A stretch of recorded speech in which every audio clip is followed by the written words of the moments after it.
Ninth और tenth का question asking का पैटर्न करीब करीब इक्वल होता है, करीब करीब क्या 100% इक्वल ही होता है। एंड 11th एंड 12th का एक पैटर्न होता है। नाइन्थ और टेंथ का typology of questions, I am going to explain the typology of questions of class 9th and class 10th। Typology of question means होता है कितने टाइप्स के क्वेश्चंस आते हैं, जिसमें आपके कॉग्निटिव स्किल्स के ब्रेन के स्किल को चेक करते हैं। तो फर्स्ट टाइप का क्वेश्चन है बेटा जो 43 मार्क्स का आता है। 80 में 43 मार्क्स का क्वेश्चन, 54%, 43 मार्क्स का क्वेश्चन, 80 में 43 मार्क्स का क्वेश्चन, 54% क्वेश्चंस वो होगा रिमेंबरिंग एंड अंडरस्टैंडिंग बेस। इसका मतलब आप थोड़ा सा भी मेहनती हैं, फैक्ट्स को याद करते हैं। For example a+b whole cube, a-b whole cube, volume of cone, volume of hemisphere, volume of sphere, surface areas, types of numbers. 10th की हम बात करें तो alpha plus beta minus B by alpha into beta C by A, tan 30 sin 45 facts, mean का formula, median का formula आप सिर्फ याद कर लेते हैं। सिंपल लैंग्वेज में आप कह सकते हैं आप अगर रटना जानते हो, याद करना जानते हो, लेकिन remembering always based on understanding, remembering always based on understanding. अगर आपको अंडरस्टैंडिंग नहीं होगा, रटते रटते थक जाएंगे, याद करते करते थक जाएंगे, आपको याद नहीं होने वाला।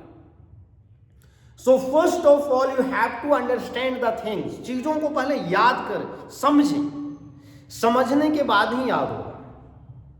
जैसे when you learn the formula of median, try to understand what is median. इसीलिए रिमेंबरिंग एंड अंडरस्टैंडिंग हमेशा साथ में रहता है। Remembering understanding always along with चलेगा बेटा, अंडरस्टैंडिंग करके ही रटना है।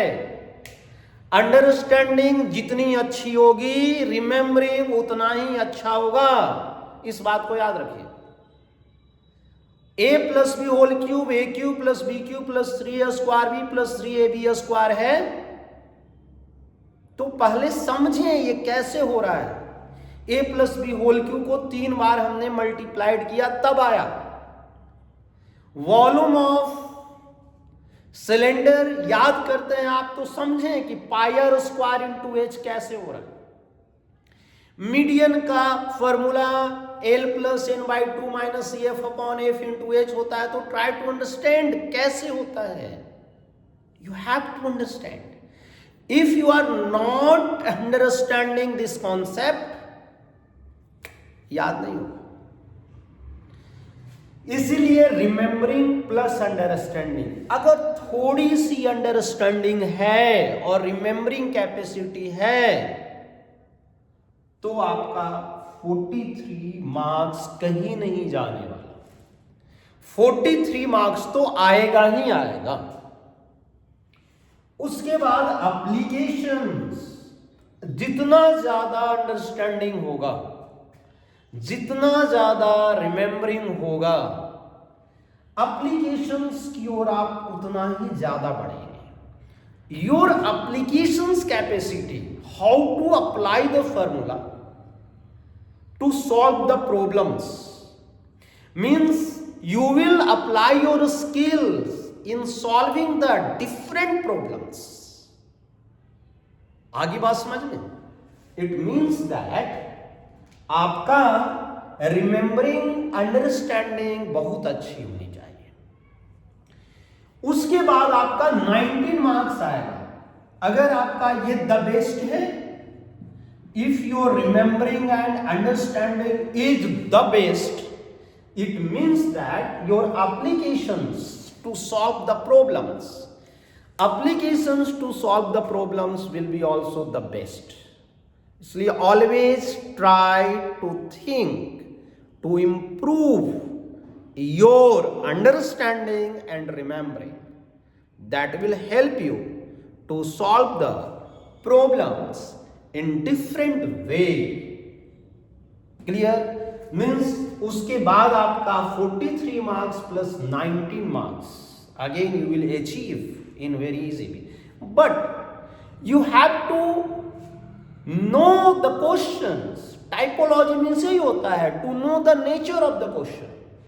If you don't know the nature of the questions, this question is, what is the nature of the question, what is the way of asking the questions, you could not do the question right. Next is जो 18 marks का है, that this 18 marks based on remembering, understanding and applications. Remembering, understanding and applications इस पर based है, and creating, evaluating, analyzing. Creating, evaluating and analyzing. It is of the 18 marks. 22 marks का इसी पर है. इसमें ज्यादा स्किल्स की रिक्वायरमेंट होती है, और जो हम क्लास में different types of questions, difficult questions देते हैं, वही स्टूडेंट 4-5 स्टूडेंट जो 30 बैच के 30 स्टूडेंट्स क्लास में 4-5 स्टूडेंट करते हैं, जिनका आप नाम जानते भी हैं, वे स्टूडेंट वही हैं जो एनालाइजिंग क्वेश्चंस करते हैं, इवेलुएटिंग करते हैं और क्रिएटिंग करते हैं. अगर आपका 90% प्लस आ रहा है, it means that you are the student to solve the questions of creating, evaluating and understanding.